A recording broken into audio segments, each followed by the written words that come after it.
Hi, I'm Katie, and today I'll be demonstrating a radial arterial puncture procedure. To begin, I will receive the order. Once I receive the order, I will obtain my equipment. I will need non-sterile gloves, a blood sampling kit, and a pre-printed patient label.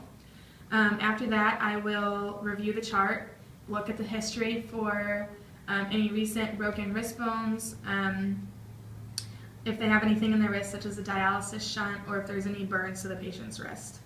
After checking that, I will identify coagulopathy to make sure that they aren't on any anticoagulants such as heparin or Coumadin, and then I will look at the patient's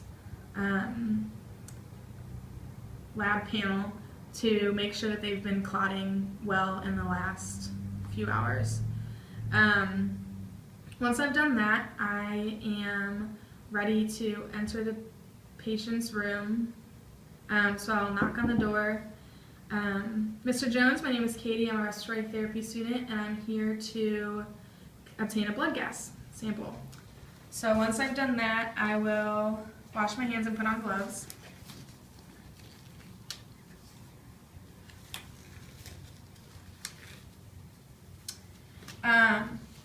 Before obtaining a sample, I will also, in the chart, make sure that there haven't been any recent vent changes.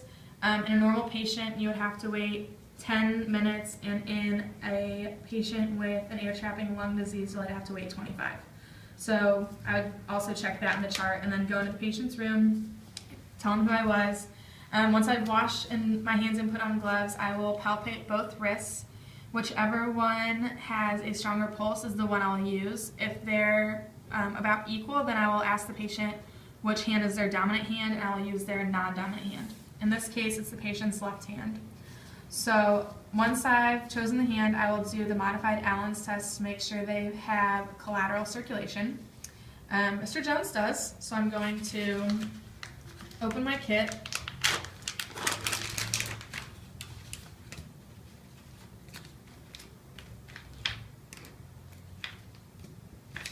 I will place the gauze on the patient's arm so that it's ready to use once I'm finished.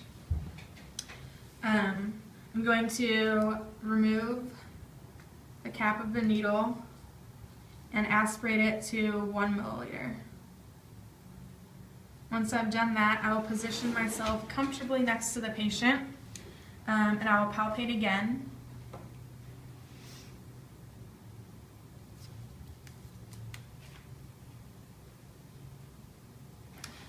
When inserting the needle, I'm going to make sure the bevel is up.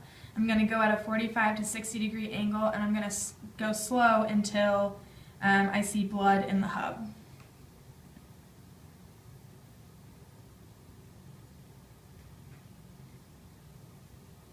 Mr. Jones, I'm about to stick you. You might feel a little bit of a prick. So once I see blood enter, I'm going to stop. And then once it gets to 1, I'm going to pull it out slowly, apply pressure, insert my needle into the point lock device so it doesn't stick anyone. I'm going to apply pressure for 5 minutes to make sure that it clots well and he doesn't get a hematoma or anything like that. So after those 5 minutes are up, I'm going to throw out the gauze. I'm going to remove my syringe from the needle.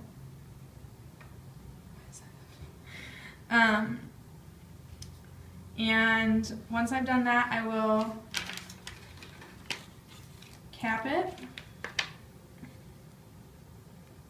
and I will throw the point lock system and the syringe into a biohazard sharps box.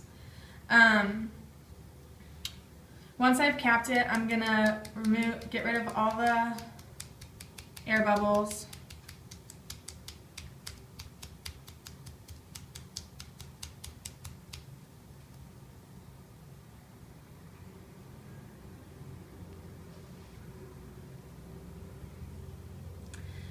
And then I'm going to rock it and roll it to make sure that the heparin gets mixed in with the blood.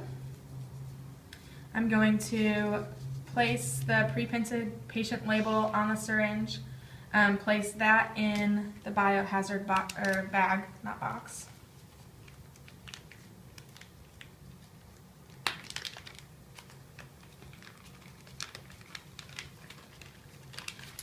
and that's ready to go to the lab. So before leaving, I will make sure the patient is comfortable and needs anything. If he is, then I'm going to wash my hands and remove my gloves, then wash my hands, and take the sample to the lab.